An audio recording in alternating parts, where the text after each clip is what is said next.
My name is Brent Chrite, the president of Bentley University. I also want to thank our partners, the Massachusetts Business Roundtable and Greater Boston Chamber of Commerce, for joining us to host this evening. So over the last 3 years, the Bentley Gallup Business and Society Report has been measuring the opinions of Americans about where businesses are bringing positive change and where they're falling short. With 3 years under our belt, the data now represents more than just a moment in time. We're beginning to identify beliefs and perceptions that remain consistent and those that are clearly evolving. We're living in a time of unprecedented change, driven in part by artificial intelligence, virtual reality, machine learning, and other emergent and ubiquitous technologies. And in the current divided political climate, to say the least, it seems increasingly difficult to find common ground. Businesses are often caught in the middle of it all, navigating these trends while responding to expectations of the American public, the same people who are the customers, employees, stakeholders, and partners. In times like these, I believe, first and foremost, how important it is for business leaders to take the time to talk, listen, ask questions, and to learn. The Bentley Gallup Survey and conversations like the one we're about to have are a great way for us to do just that. The results we'll discuss tonight reveal the role of business in our society and how it's changing. Americans expect more from companies than just profits. Don't get me wrong, the bottom line is still the most important component of a business enterprise. No margin, no mission. But that's no longer enough. Americans want more from business. They want good business, or at least better business, whatever that might mean. At Bentley, we strongly believe that business can be a positive impact on society. And that's why I'm so excited to hear from our talented executives on the panel that you'll learn more of later this evening. I'd like to thank our survey partner, Gallup, who has helped us to learn so much about Americans' expectations of business over these last 3 years so that we can share these findings with you and with the world. At this point, I'm thrilled that Stephanie Markham from Gallup will come here to kick off the program. Before we begin our panel discussion, please join me in welcoming Stephanie with a warm applause. Stephanie, thank you.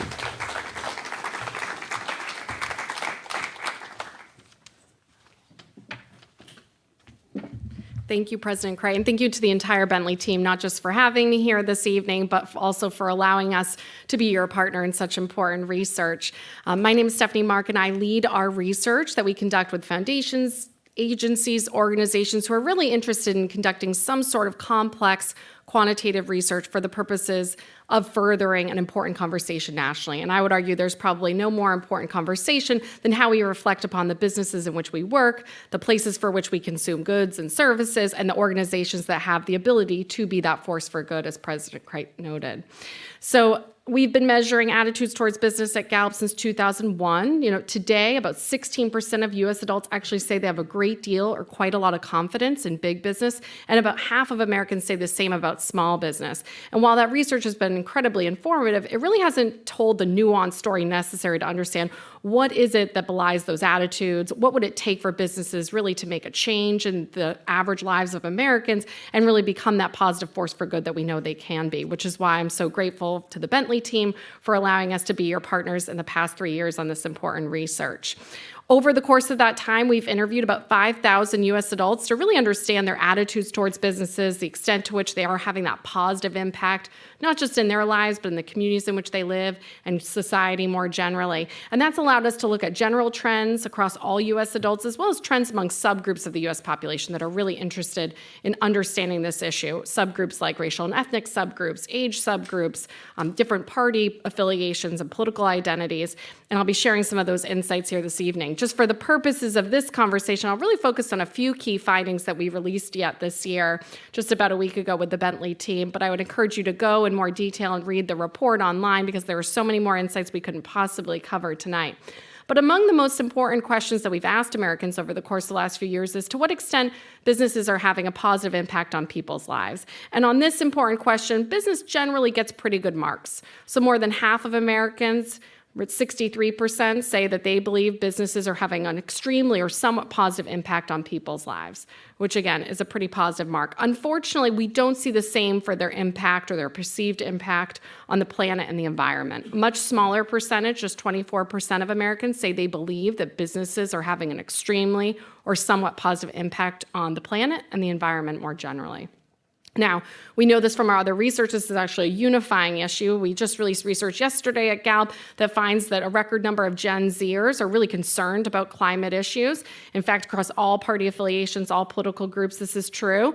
And they're really concerned about water and those resources specifically and how businesses are utilizing those resources. So much to be discovered even within this concept of planet, environment, and climate, especially during Climate Week.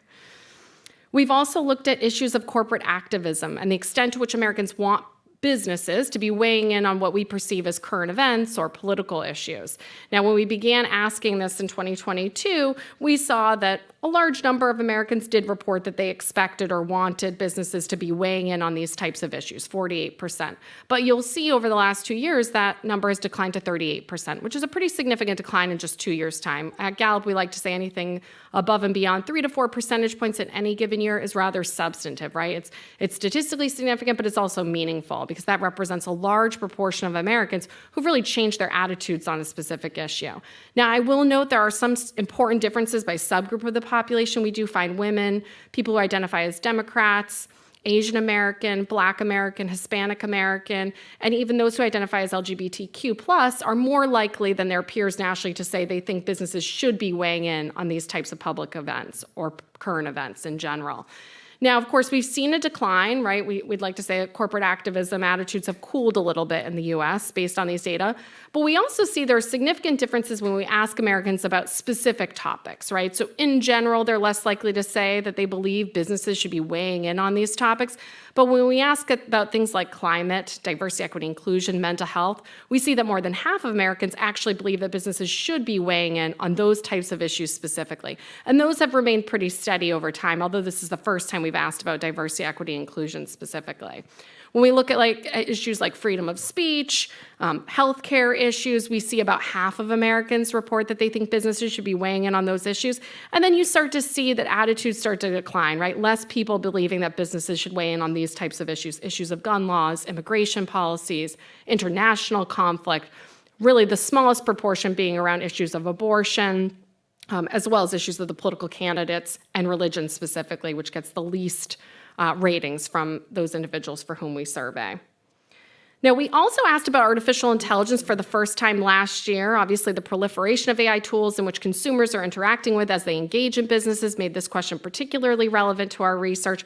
We asked, in your opinion, does artificial intelligence do more good than harm, do more harm than good, or do about equal amounts of harm and good? You can see there's a lot of skepticism among Americans when we ask this question, right?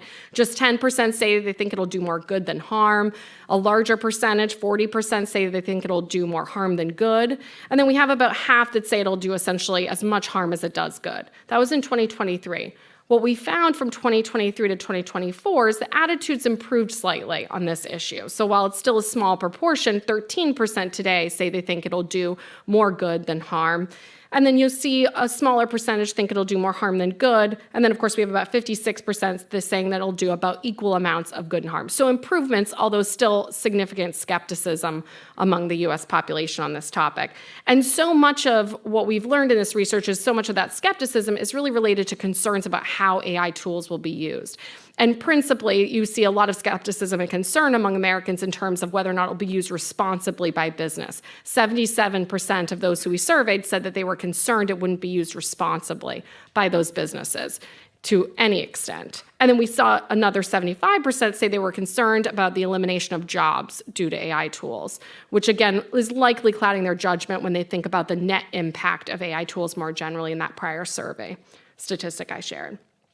When we ask as a follow-up, what could businesses do to really positively impact your perception of these tools and American concerns more generally, what we find is most Americans are looking for transparency. Transparency in terms of the impact of AI tools, but also how they're built, right? So we heard calls for transparency about how it was being used in business practices, but also the extent to which those AI tools were using specific data sources, and a lot of concerns around data privacy, which is a growing concern nationally among all Americans for whom we survey. We also heard interest in transparency about the impact as it relates to jobs specifically, but just again, generally, transparency was the theme that we uncovered with individuals when we surveyed about the specific practices businesses could implement in order to address their concerns. So with that, I'm going to turn it back to President Chrite and the panel to talk about the implications from this research, and we'll continue the discussion there.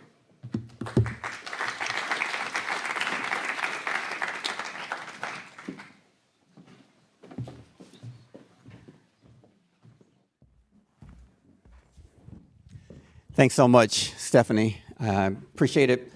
Please join me in welcoming Lisa Murray, President of Citizens Massachusetts and Chair of the Massachusetts Business Roundtable, my friend, colleague, and boss, he's a Bentley trustee, Bill Pappas, Head of Global Technology and Operations and Corporate Officer at MetLife, and Pallavi Verma, who is the Senior Managing Director, North American Quality at Accenture. We're so grateful for you all taking the time to spend a bit of your evening with us. Excited about the conversation, and let's just dig in. So one of the things that I found to be particularly interesting was the first data point that Stephanie alluded to when it talked about over a 3-year period, the actual percentage of folks who feel that business has a positive role to play has increased. At a time when goodwill, faith, and trust in virtually every other institution, whether it be journalism, news media, whether it be politicians or political elite, whether it be to our horror, universities, those have all continued to decline. What is it about business, and what does their faith in the enterprise say about this country, in your view? Maybe we'll just start with you on that, Lisa. Sure. Well, I think people realize that businesses are good for the economy. You cannot have growth, you cannot have innovation unless you have businesses. And I think overall, businesses are positive. They're trying to do good things in the community. Is every business good? No. But the vast majority are good, and they're not just looking at the bottom line. They're actually trying to make their communities better. I know at Citizens, we really focus in on workforce development and financial literacy under the auspices of if you cannot understand your finances, you cannot be successful in life. And workforce development, there's a need for changing and reskilling our workforce. And so those are the things that businesses can do to have a positive impact on the economy, on the community, and life as a whole. Yeah, I will kind of echo what you just said. And I also you just mentioned it is a very complex environment that we operate. And we talked a lot about, at least on my last 30 years career, this is one of the most complex I have seen, managing the conversion of change and the creations of new ways to be able to operate. So put that in the background, but one of the things that I will say from a business perspective, we had moved away a lot over the last 20 years from that Friedman doctrine that the only thing that really matters is the shareholders. It's very important, but we have extended our key stakeholders to our customers, to our associates, into our communities that we operate in being part of, for in my case, for the last 150 years. So I think we are investing, we are ensuring that we're able to have an impact, and at the same time, we're becoming a more purpose-driven companies. So there is a purpose in a lot of the companies that we have today that even 20 years ago, nobody was talking about that. So the trust comes from you work for a company that has a very ground purpose that you can activate every single day, but also not only you have to care about your bottom line, but how does your bottom line fit into be a force for good for the communities, for the people that work for you, and the trust the time and everything for the company, but also for the customers that they really help you get there. So I think the trust is coming from what they have seen, the investment and the consistency through this. Not everybody is on the same page, but there's a lot of force of good out there because that is a very purpose-driven companies. Thank you. Wow. Yeah, and I would just add, one of the important stakeholders are also the employees themselves. And at Accenture, we have 770,000 employees, and that is our only asset as a services company. And so as we think about what can we do to make sure that, A, we attract the best talent on the planet, a lot of the talent wants to see that you're a responsible company and that they have an opportunity to be a part of something that is doing good, whether that is, one of the things you guys talked about, the community thing. One of the things we've done is how do you make sure we get the best talent on the planet? Is it really all from four-year degree colleges? Notwithstanding that I'm here at It Bentley, is when Bentley is involved, but the point really is about making sure that we're doing right by our community and doing all that we need to do to attract the talent. I think it's important for our employees. And I also think it's a business imperative because the younger generations are they're looking at what companies are doing in their community and for the environment. And so if you want to be a successful business, you have to do the right things. You have to care about your employees. You have to care about the community. You have to care about the environment. And so I think that that's driving businesses because if people are going to go elsewhere because of the way you're conducting yourself, Right. that hits the bottom line. Well, let me ask you this. Flavia, we'll keep it down on this end.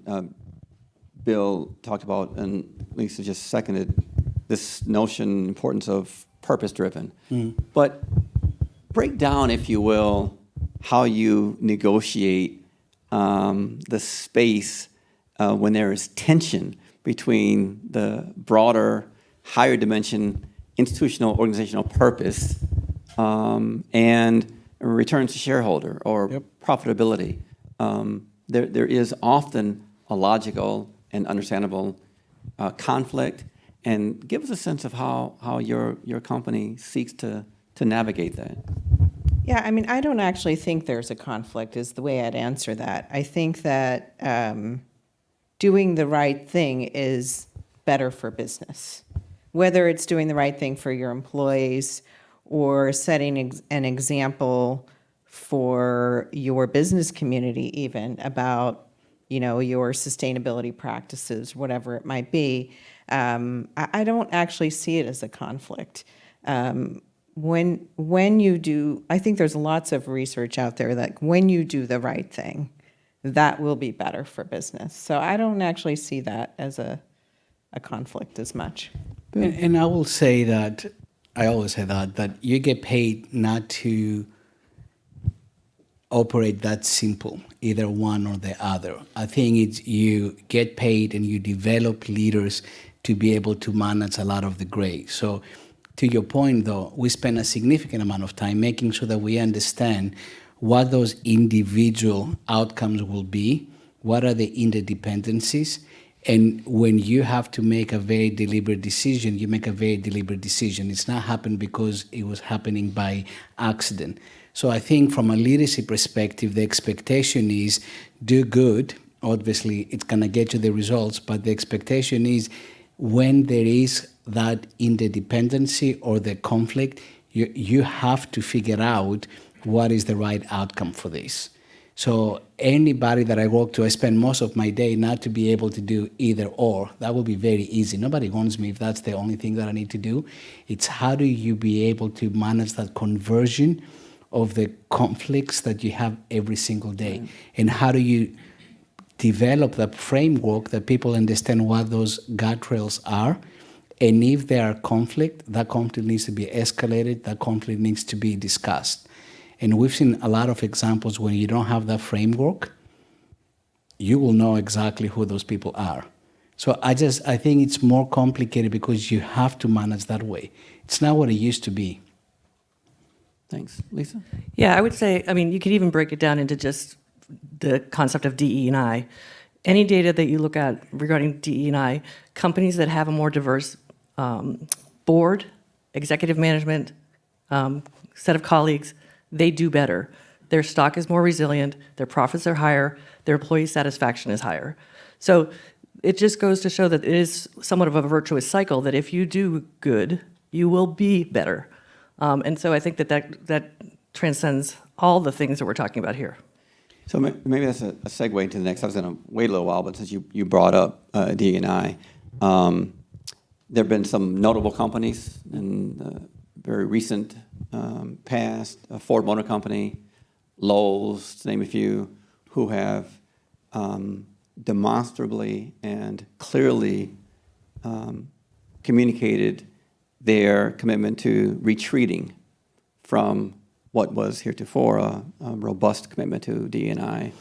And that is in direct contrast to what you just said. And so help me understand, one, how your company in today's current environment is talking about its commitment to inclusivity and diversity, if it has one, and how that's changed since 2020, 2021. Yeah, well, I think the jury's still out. We'll see how that goes for them. I mean, it's been a relatively recent stance to take, so time will tell whether that was the right decision to make or not. But I think there's just so much discourse, everybody talking about how Kamala was the DE&I candidate, and I think they're just stoking the rhetoric. But at Citizens, we've always been committed to that, both from a recruitment, but and a retention and an advancement perspective. Our branches, our tellers, our staff look exactly like the community in which the branch resides. And we feel like that's sort of a winning strategy. And so far it's worked very well. But I think it needs to be underscored that everybody should have an equal chance, an equal bite. And again, going back to my earlier comment of companies that are more diverse do better, that's what the stockholders want to hear. But I'll jump into that. Goes back to what you said about how do you manage all the conflict pieces coming together. So for me, there is a D&I fatigue out there. People acknowledge it at some point, and people adjusting in terms of what does that really mean, and how, as anything else out there, is evolving into that. But this is what I'm a technologist, so what I found it fascinating after all the discussion, we talk about proliferation of AI. And what is the biggest risk and the biggest opportunity around AI? You're gonna need more diversity than ever to be able to deliver and develop those type of solutions that they have an opportunity to really leapfrog your career and your business and win in the marketplace. So for us, goes back and said you can't look at only one piece in an isolation, because at the end of the day, at MetLife, one of the biggest for us, all for it, do I have the right diversity within my technology organization that they can develop those very, very powerful tools. So if you look at it, so you need to bring all those pieces together and really figuring out who is making that decision, and is that a decision in isolation, and is it a really smart business decision? Because I will tell you that it's not a smart business decision, because you need that diversity, not only your decision-making process because of how complex it is to manage today, but those powerful tools.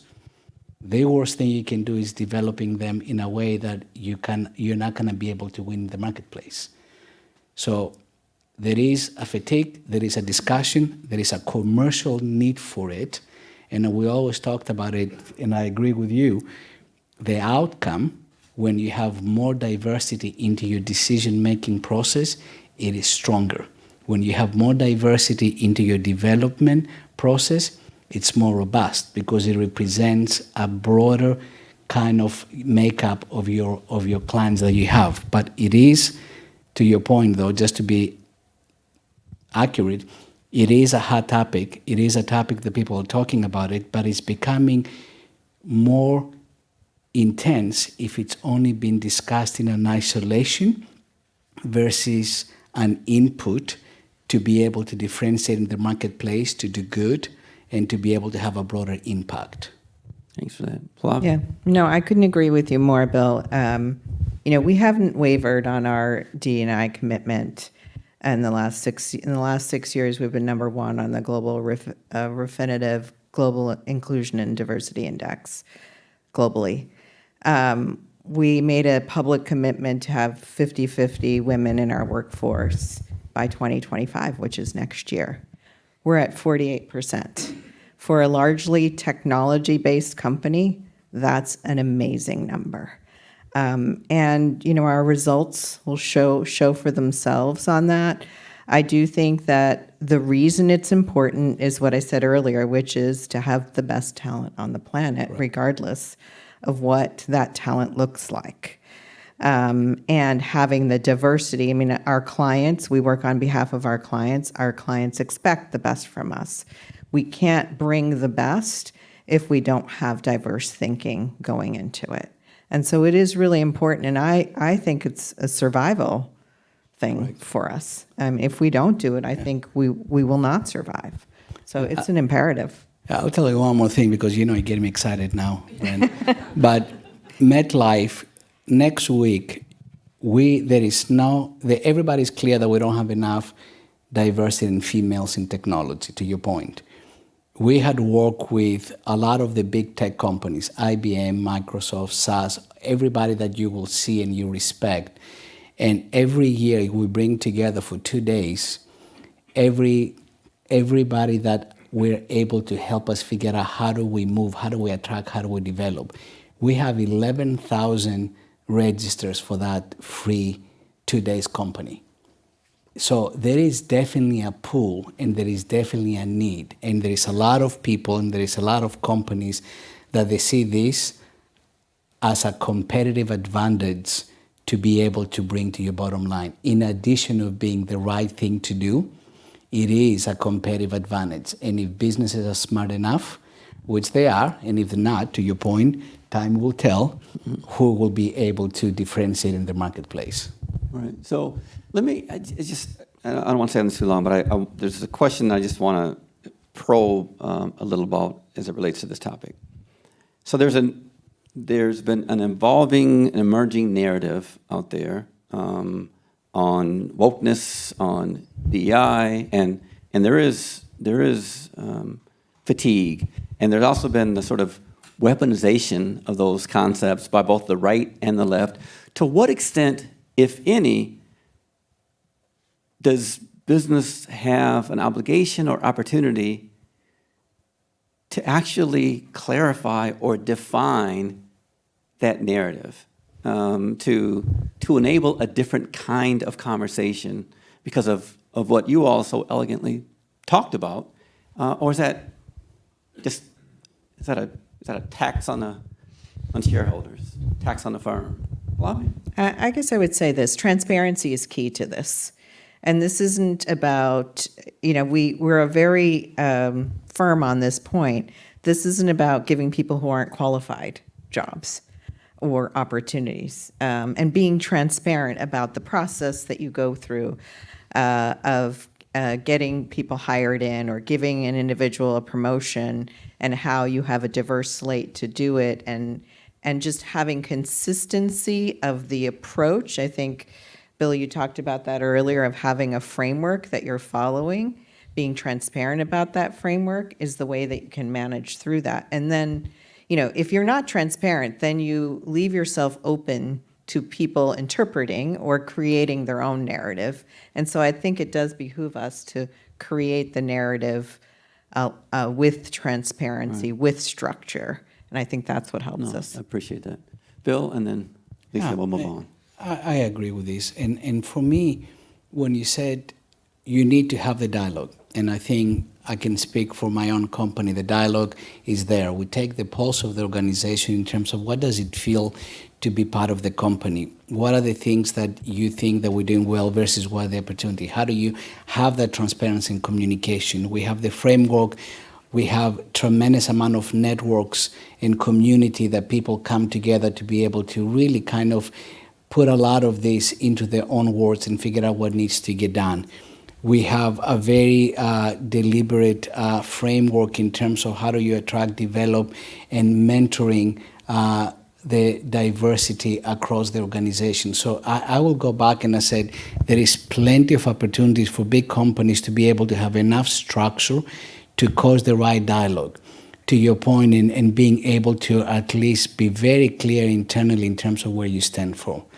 And the other thing that you kind of start seeing, I talked a lot about that the people won't join us anymore if that's not the expectations. Well, there is rhetoric and there is some of what I said, fatigue. The reality is what my oldest one chose a company for, it was very different the way that I chose it 30 years ago. And I can tell you, the top of what she wanted it is not the salary, which is important, but it was not that.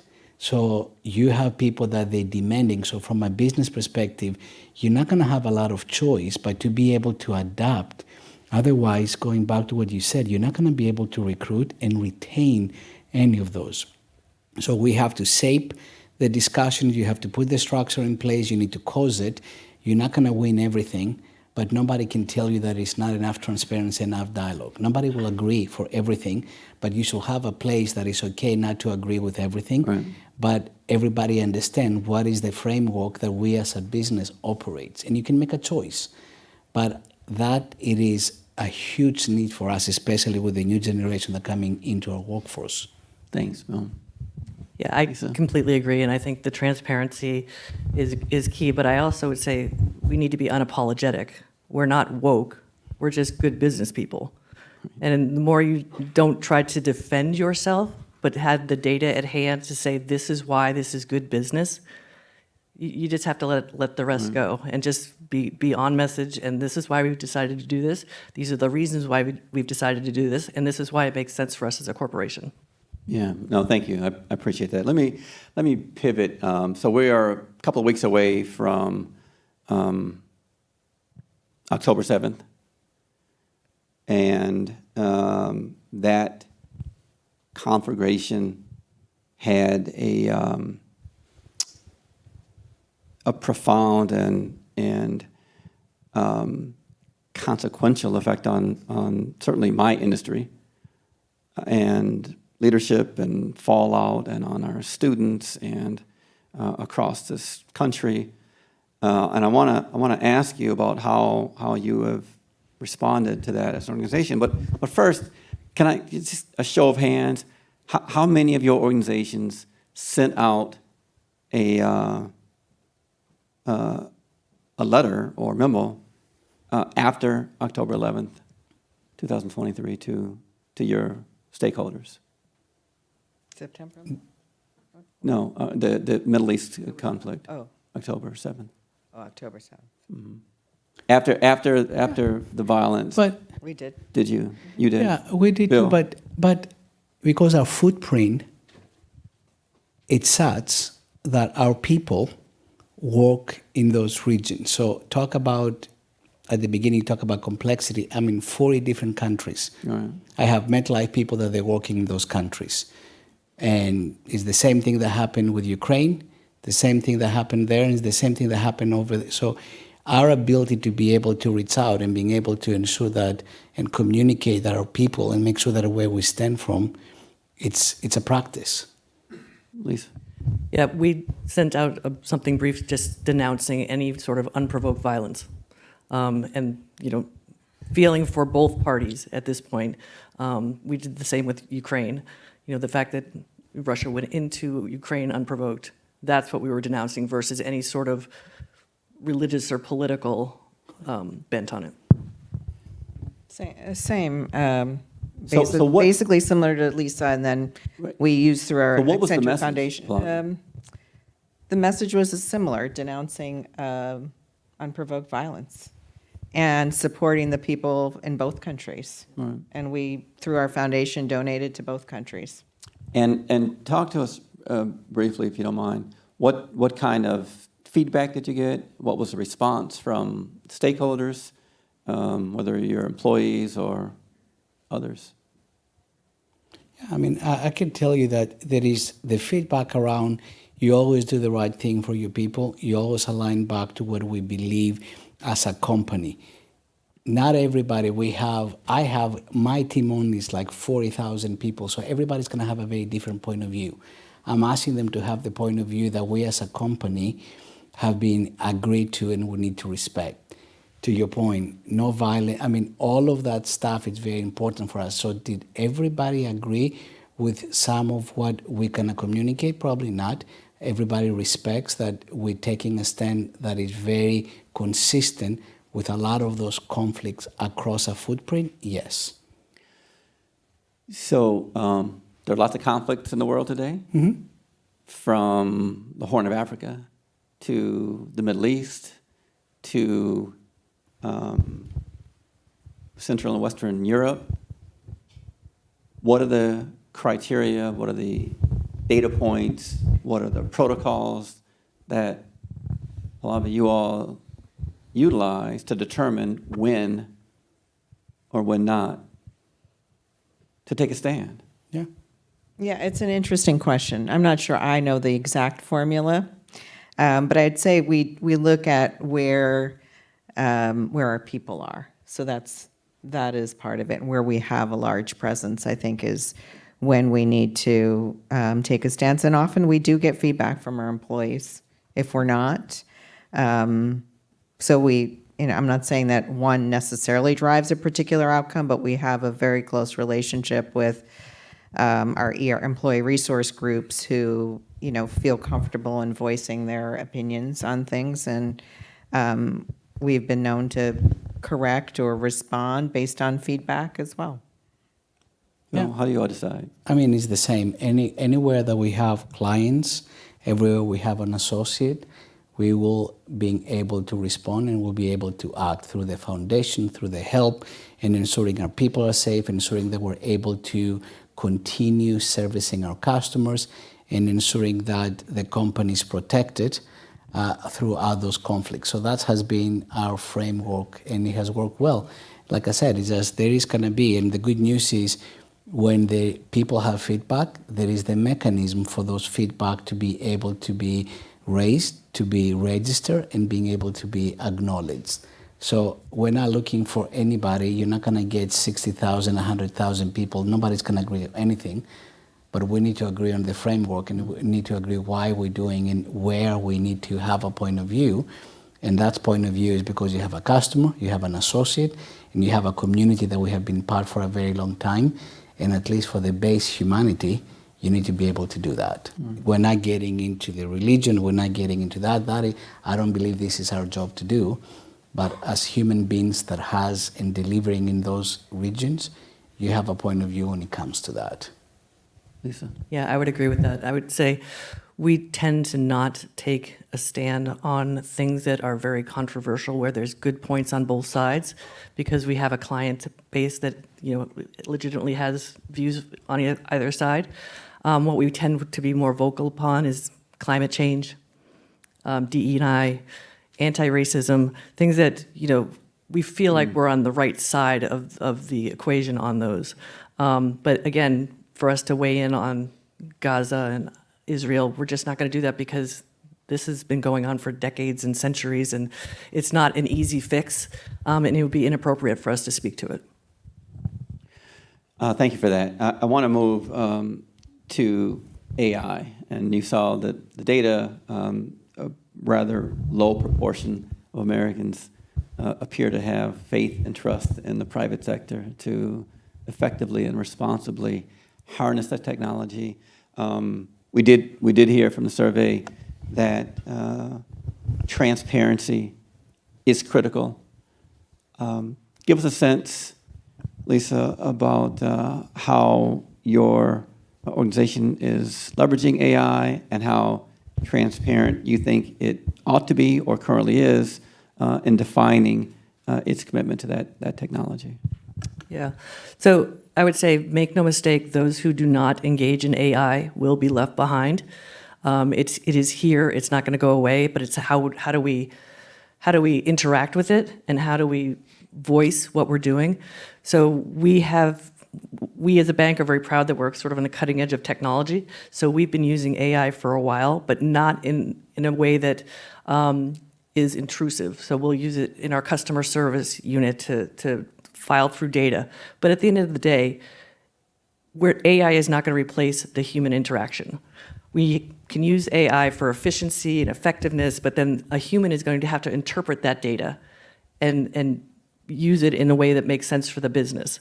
But I do believe people have to get on board with this. But I do think there's a responsibility and a detriment for the things that we've seen AI do so far. As soon as you have robocalls with President Biden's voice that sounds exactly like it, or his likeness that looks exactly like he's speaking, and you find out that that was generated by AI, that scares people, as it should. So we need to figure out how do we put some guardrails in so that we can use it for what is good and not let the bad actors ruin what could be a really opportunistic opportunity. Bill, MetLife's approach to transparency and AI. Yes. And a couple of things, though. I think AI is the coolest thing that we have ever seen so far in our lifetime. Step number one, because as a technology, I think it's something that is incredible, but we are very early on it. So I think we need to stop kind of separating the headlines in terms of what it is right now. And I think there is a lot of hype and there is a lot of nervousness because it's changed. So I do agree with you. You need to be part of the change. Otherwise, somebody else will design and you will be the recipient of that change. But I think for me, let's be very clear in terms of what it is. What is the level of maturity of some of the tools that we have and how do they operate within your own environment? Where do you feel that this can actually make an impact for your customer, make an impact for your associates so they will be able to be productive, and how you're going to be able to do that in a way that is responsible. So for me, as you go back, start with what it is and what's not, and what is the maturity today, where this can be beneficial for your customers. How you do those responsible goes back to the fairness, and we have a very specific policy in place in terms of how do you actually utilize AI responsibly, and equally important, how do you keep educate your workforce? How do you make sure that your workforce is part of the change versus they feel that somebody is pushing the change to them, and being very careful to see how this is going to evolve your culture, because the culture is going to evolve tremendously just by the power of what those tools can do. And they need to be done obviously responsibly, but also they need to make sure that people understand this is not going to happen overnight. There is so much headlines out there that 80% of the headline is not accurate. And it's not because it's intended to create it not being accurate. It's because people need to learn. And it's our responsibility. And for us at MetLife, the amount of education of being able to truly articulate not only what it is, what is the maturity today, how they work within our own ecosystem, and then what is the results. One of the things that nobody talks about it is AI cannot work for a lot of the big companies if they're sitting on a lot of legacy infrastructure. $1.3 trillion of legacy, according to Wall Street, of infrastructure exists into those big companies. So the whole idea that it's going to happen overnight, it's not. So this is change. It's a lot of headline. Take a breather, take a step back and figure out being very methodical, because if you do that, you will differentiate in the marketplace. Pallavi? I have lots to say on this topic. First, I'm excited because I studied AI in the 80s, and it's finally here. So it's really kind of exciting to see it come to life.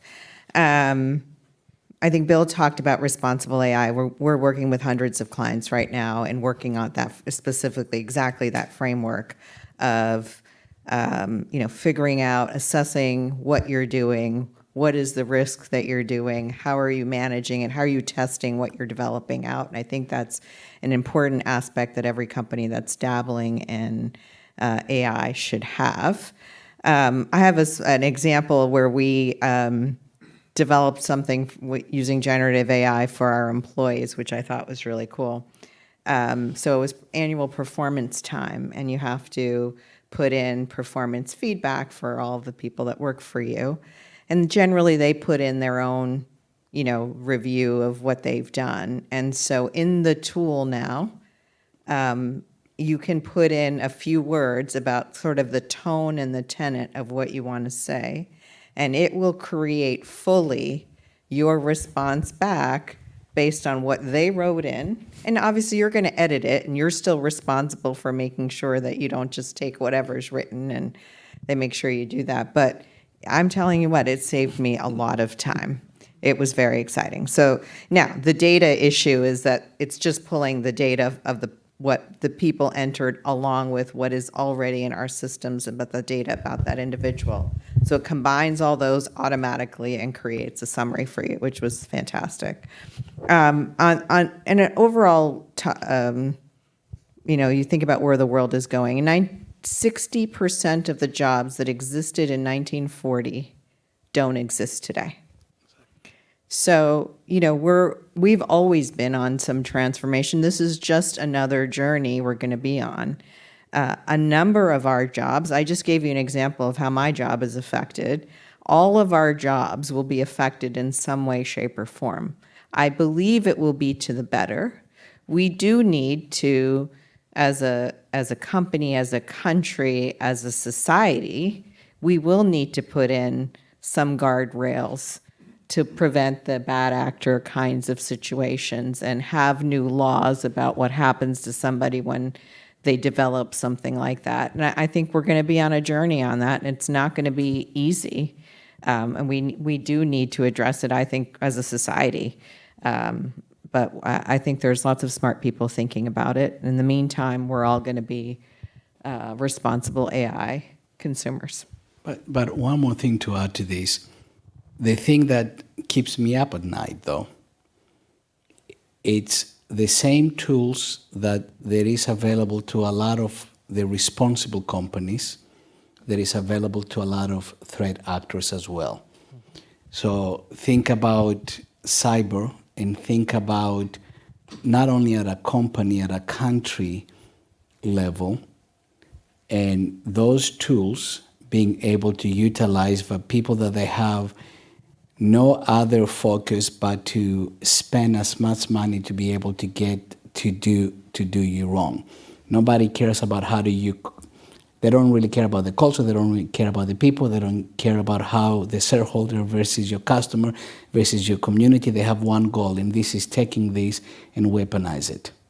So for us is that also it's another lens on how do we see that and how do we protect ourselves and what is the right frameworks and how do you have AI against AI. I had a lot more questions I wanted to get to, but I was just told we're running out of time. And so if I could get just a quick 30-second answer on this, at least this last one. We've talked about all kinds of change, geopolitical proclivities and national discourse, the emergent technology, the need to communicate, young employees requiring flexible workspaces, and they want a 4-day, 40-hour week. How have these activities, if at all, influenced your leadership style? I think it's increasingly difficult to be a leader if you're not in the space with your colleagues. I think we all had to go through the pandemic and we went to the extreme, and now we're trying to figure out where the right place to come back is. And I think the collaboration, the learning by osmosis of being around other people, I worry about it mostly for our younger workers, because that's where you really learn how to learn and how to interact with people. And I know the conversations I have with my clients when I'm in front of them are so much more robust than having them over Zoom or over the phone. And I think we're starting to see that while flexibility is important, we need to move the pendulum to the other side. I have no problem with going back into work 4 days a week, but I love the fact that if I have Zoom calls in the morning, I'll take my Zoom calls at home, then I'll go into the office in the afternoon, so I can sort of have the best of both worlds. And I think there's a tolerance for that now, given what we've been through.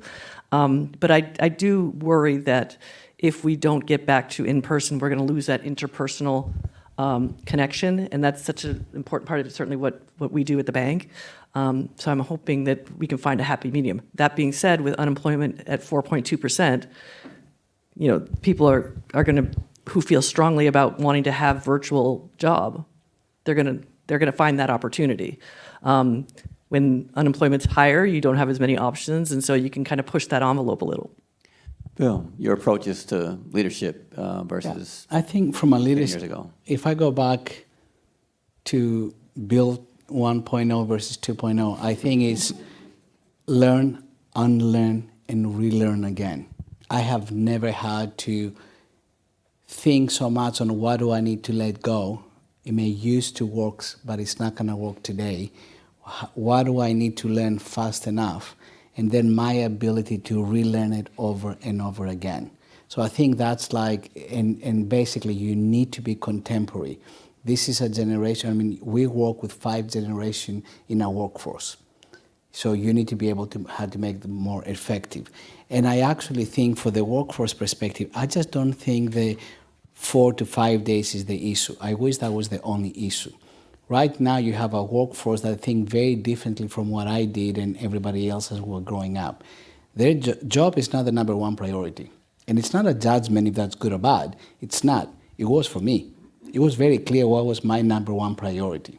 So that number one. Number two, you want people that they want to be a part of our organization, that regardless of where they sit within the hierarchy, they have a point of view. They want a flatter organization, and they want their voice to be heard, and they want to be part of that voice.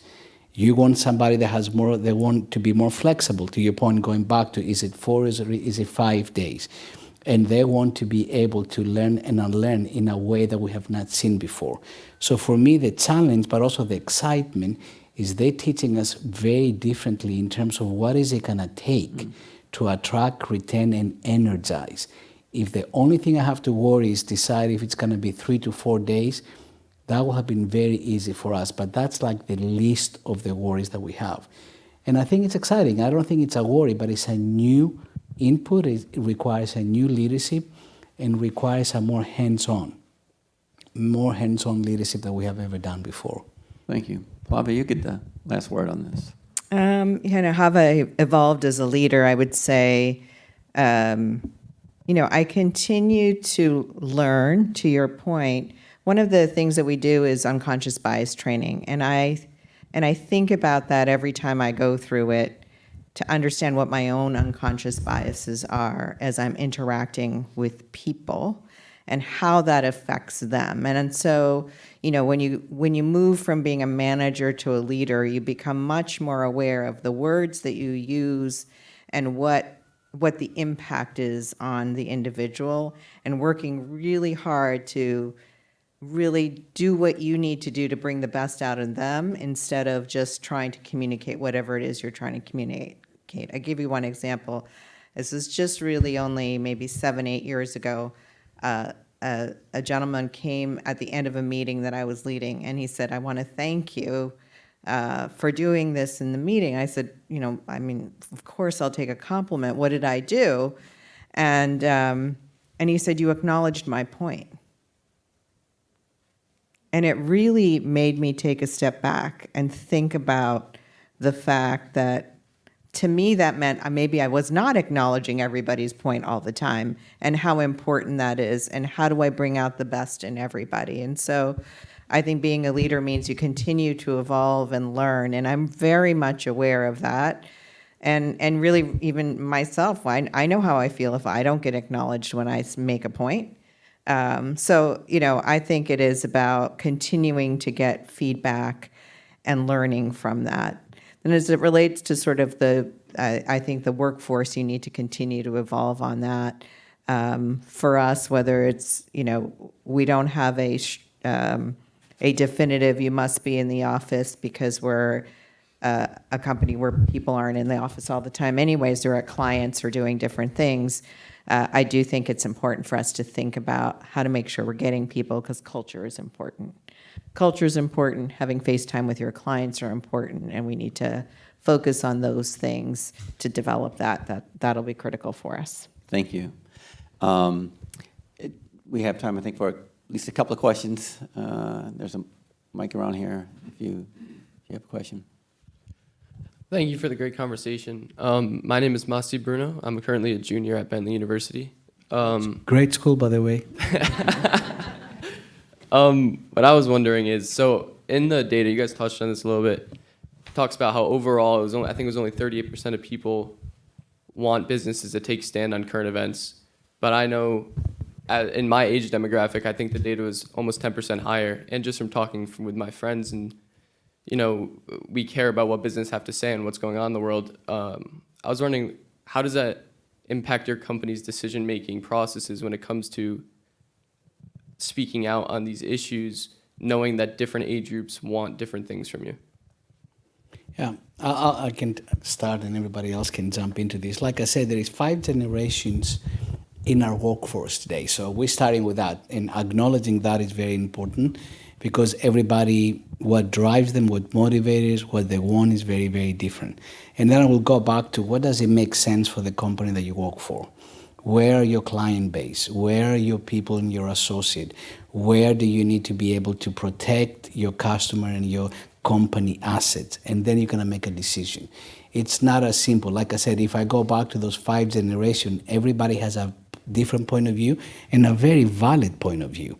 But I need to represent MetLife as a whole, and being able to represent everybody who is part of that. So I think that's the way we're looking at it. Where is your customer base? Where are your associates? Where do you need to protect your customer and company assets? And then what type of response will that really mean?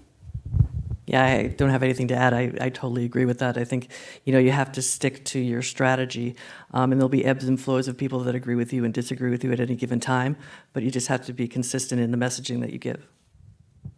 Agree. Yeah. Thank you.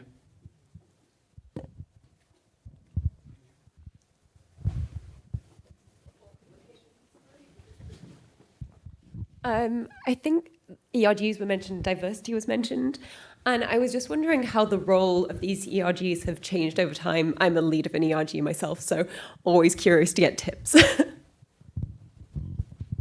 I think for us, one of the things we've done is actually have representatives of, leaders of ERGs come to our leadership team meetings to hear their perspectives, and really allocated a good amount of time. And we went through all of the ERGs, one meeting at a time kind of, and gave them like, this is what we're thinking about. These are the issues we're facing. And I think it really helped us as a leadership team to understand what the issues were and adjust our own approaches through that. So that's how I've seen it change for us. Yeah, we have the same thing. We listen to our ERGs. It becomes part of our strategy discussions. And the intent, of course, is to make everyone feel like they have a voice and that they're heard and that they have commonality with their colleagues.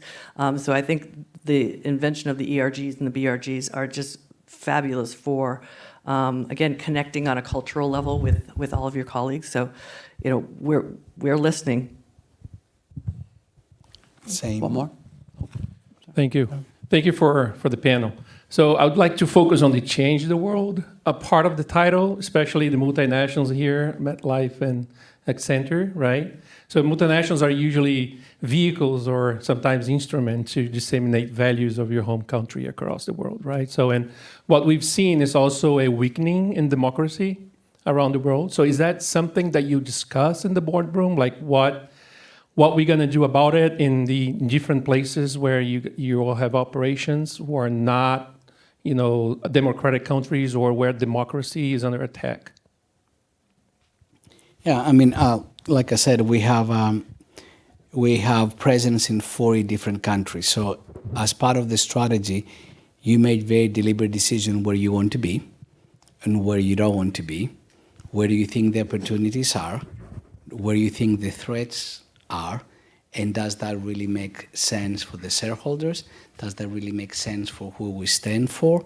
And does that really make sense from our ability to be able to manage the business continuity on those business? So for me, if the question is, has all those lenses come as part of the strategic process? Yes, you have to. And as any other big company that has been out there, you make a decision to get into countries, to get out of the countries, and everything between, based on the opportunities, based on the risk, and based on where you stand as a company. But that's an ongoing, very healthy kind of discussion that you have as part of the strategy meetings that we have. Yeah, I mean, I don't think I could say anything different. I think, we operate in, I think, 120 countries. And so it's a discussion, same thing, you have to weigh the risks and the benefits. Would you please join me in thanking our panelists for imparting such wisdom? You were awesome.